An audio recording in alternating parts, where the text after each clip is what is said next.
Welcome to the debate. Today we're tackling maybe the deepest strategic question coming out of the really rapid adoption of generative AI. The expert source material we're drawing on, it makes it pretty clear this technology poses profound dangers. But those dangers seem to show up on two, well, very different fronts, the individual mind and the global system itself. Right.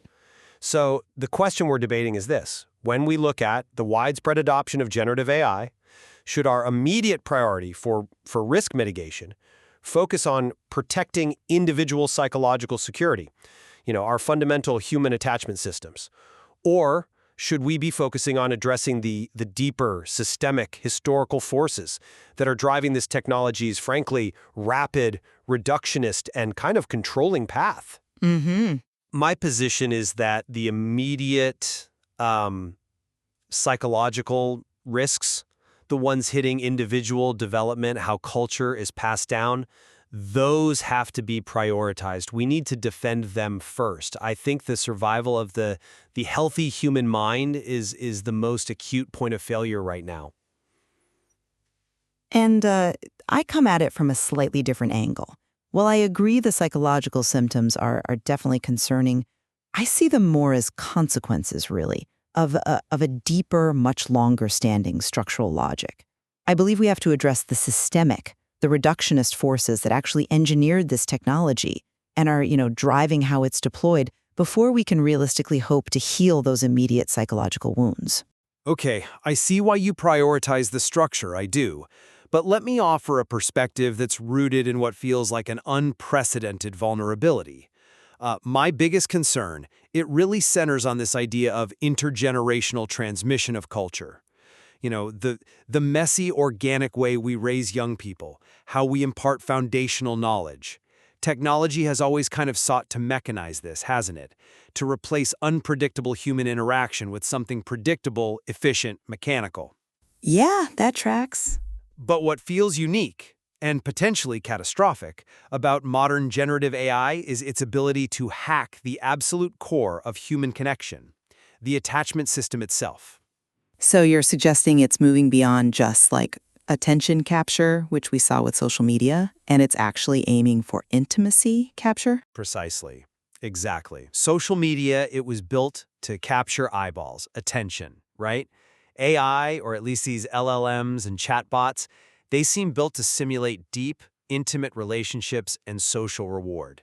It simulates intimacy so well that it actually satisfies a really primal human need for, unconditional, tireless responsiveness. And this isn't benign. We're seeing studies suggesting nearly a third of U.S. adolescents describe their bot interactions as highly significant. Wow. Yeah. Relationships that they say are becoming more important than relationships they have with their parents or peers. Now, if young people are forming their core emotional bonds with machines designed for optimization, well, I think we've crossed a catastrophic psychological tipping point, one that might even be irreversible. And furthermore, this kind of over-reliance, it creates what some are calling cognitive atrophy. Imagine like using a powered exoskeleton all the time. Eventually, your underlying muscles weaken, right? Right. Our fundamental human cognitive skills, complex writing, critical reading, deep spatial awareness, even forming persuasive arguments, they're being outsourced to tools like LLMs. We're displacing the need to build those internal systems ourselves, risking potentially the physical weakening of our brains and definitely our collective capacity for high-level thought. The immediate human brain, that's the point of defense we absolutely must secure first. That's a compelling case for the immediate individual danger, definitely. But have you considered that maybe those psychological vulnerabilities, they're actually direct symptoms of a much older, much deeper historical trajectory? I don't actually believe the current crisis is truly unprecedented. I think it's more like the peak continuation of an industrial logic of control. Okay, what does that long history look like, in your view? Well, it stretches back to ancient computation, frankly, to the very impulse to objectify complex life, to measure it, all for the sake of administration, profit, centralized control. Think about documenting and taxing agriculture output way back in places like the Mesopotamian river valleys. The core danger today, as I see it, is that this historical impulse, prioritizing efficiency, optimization, profit through reductionism, it's now completely unrestrained. And it inherently requires breaking down vital human relationships into just quantifiable data points. And this impulse, it's baked into the technology's philosophical foundations, you're saying? Absolutely. The whole system, it's fundamentally predicated on this, well, naive and reductionist mind as computer metaphor. And this completely ignores the vast, necessary complexity of actual human communication, which relies on what Nora Bateson calls warm data, right? The nonverbal cues, the complex rhythms of interaction, the shared context, the rhythm of breath, pheromones even, all the things that are actually essential for life and real understanding. And if we ignore that complexity, what's the systemic outcome then? We lose coherence. Simple as that. When we're constantly fed micro-targeted information, personalized interactions based on these shallow, reductionist histories of ourselves, we just stop sharing a common reality. We lose that shared context that allows for collective understanding, for empathy, for, collective problem solving. And this loss of shared context, I think it leads inevitably towards a kind of creeping risk of society-wide loss of sanity.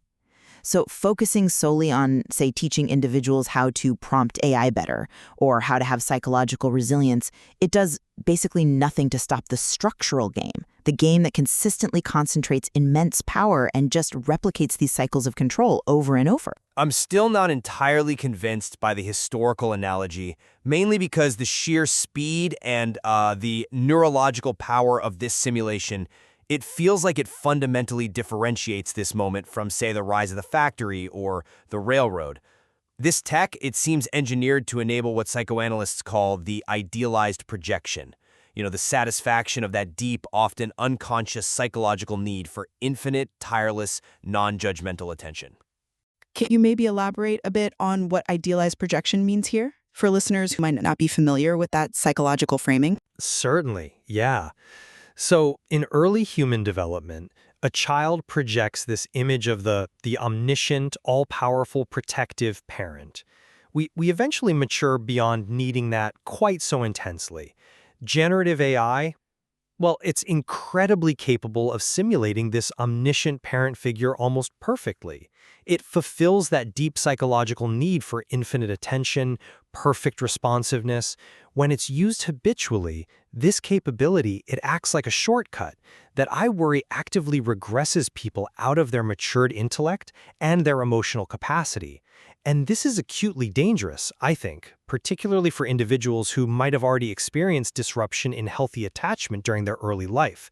That's why immediate defense, what some call cognitive security, must be the goal, even if it starts with simple defensive behavioral changes like forcing the machine to be less personal, telling it, do not use first-person pronouns. But okay, the philosophical ambition of AI, going right back to the Turing test, was precisely to build a machine that could trick you, right? Trick you into thinking it's human.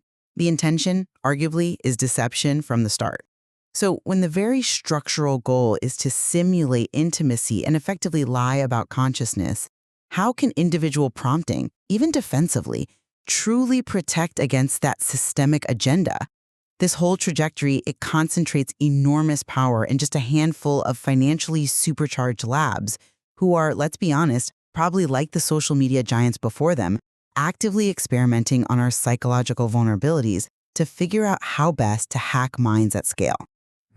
If we focus only on the individual mind, we completely ignore the structural game, don't we? We're basically putting a defensive patch on what's rapidly becoming a massive surveillance and control architecture. You mentioned the railroad industry. Well, that period also saw immense concentration of power and wealth, which led to huge social problems. It requires structural action, right? Like Teddy Roosevelt's antitrust efforts to break up that aggregation.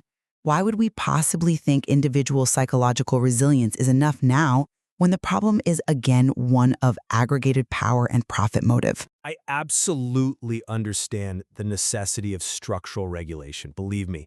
But regulation, it moves at the speed of government, doesn't it? And neurological change seems to be happening at the speed of a mouse click. How can we possibly afford to wait for a, generational regulatory battle when the attachment patterns and the cognitive capacities of an entire generation are being fundamentally reorganized today, right now? If we lose the capacity for healthy psychological functioning now, who's going to be left to implement your structural changes 20 years down the line? Yeah, that raises a really crucial tension, doesn't it, between urgency and effectiveness. I guess I'd argue that attempting to regulate individual psychological usage, while maybe faster feeling, is ultimately less effective than targeting the control point, which is the labs that create and deploy the technology in the first place. Okay, but let's look at the catastrophic scaling of those individual psychological effects. That cognitive atrophy we discussed, it doesn't just stop there. It accelerates a capability crisis. If we start outsourcing our core abilities, allowing AI to generate complex legal documents or policy documents, which, we're already seeing happen in some sectors, we risk losing the human capacity to truly read, to write complex thoughts, and ultimately to govern ourselves. And this loss of capacity, it isn't just academic. It feels like an existential risk. If we suffer a capability crisis, where we literally can no longer maintain complex civilization-like, how do we train enough nuclear physicists? How do we maintain critical infrastructure? Or, if we suffer a motivational crisis, where people just lose the impetus to engage in complex, hard human work, how on earth do we solve the massive shared issues like climate change or biodiversity loss? I think the survival of our civilization requires healthy, motivated, fully functioning human minds. And those are rapidly becoming the scarce resource. That's an interesting point about the motivational and capability crisis. But I would frame the core consequence slightly differently. For me, the fundamental problem is that this technology is just radically inhuman. It's non-biological at its core. It actually requires the absence of the organic, the complexity of life, the nonlinear, the multi-contextual, to function optimally. Think about it. Computation fails when it's exposed to rust-inducing oxygenation or just human-level chaos. Okay. So day by day, we are systematically swapping out living players in our world. Human receptionists, human writers, human teachers, with these non-biological machines. And what we lose in that swap, it's our connection to the miracle of being alive, really. The complex, messy, multi-cognitive reality of being a creature, embedded in a living, interdependent ecology. We're essentially trading the living world for an optimized digital representation of it. So what then is the practical, immediate defense against that pervasive loss of the organic, this rise of the radically inhuman, if it's not focusing on immediate psychological resilience? What do we do now? Well, the solution has to be anti-reductionist, right? It has to focus on maximizing complexity and human communion. We have to actively cultivate practices that reject the simplified, quantifiable data model of the machine. This means things like engaging in ecological movements, listening deeply to personal stories, maximizing optimized human-to-human experience. That's what fosters the shared context and the compassion that are necessary for collective sanity. For instance, processes like warm data labs, which deliberately foster nonlinear, multi-contextual conversations across really diverse groups. They are the absolute antithesis of the machine's simplistic reductionist logic. They remind us that our reality is fundamentally irreducible. We must cultivate a deep awareness of our own complexity before the machine convinces us that we're simple enough to be simulated away. While I deeply value that anti-reductionist approach and the goal of fostering complexity, I really must return to the pragmatic reality. The psychological house feels like it's already burning. Can we truly afford the time and effort required for that kind of philosophical and systemic overhaul when the immediate vulnerability of human attachment, human cognition, is being exploited at scale right now? It feels like we need a firewall for the mind immediately. If the very foundation of critical thought collapses, the capacity to even engage in the complexity you're championing, well, it could just vanish. But regulation, as we said, is never fast. And as we sort of established, individuals' psychological defense, while definitely necessary, it just doesn't address the systemic force that actually profits from that psychological collapse. The crisis, I still believe, stems from a historical failure, a failure to honor the interdependency of life, choosing instead industrial control and reductionism. Look, caution and immediate psychological interventions, they can help stabilize individuals for sure. But ultimately, we have to cultivate a yearning, a deep desire for communion with the living world that is intrinsically bigger than the yearning for communion with the machine.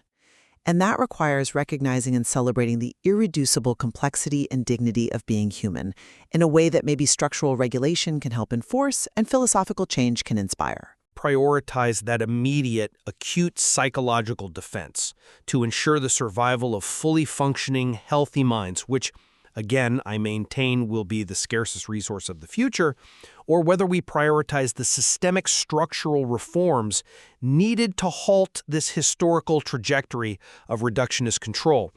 Well, both perspectives clearly reveal the wide-ranging nature of the existential risks we're facing. The debate really isn't whether the mind is at risk, is it? It's whether we treat the symptoms of the fire first or try to tear down the unstable structure that fueled it in the first place. Both approaches, they demand significant commitment, and the path we choose will ultimately determine our future relationship, not just with technology, but with what it means to be truly alive and connected. Thank you.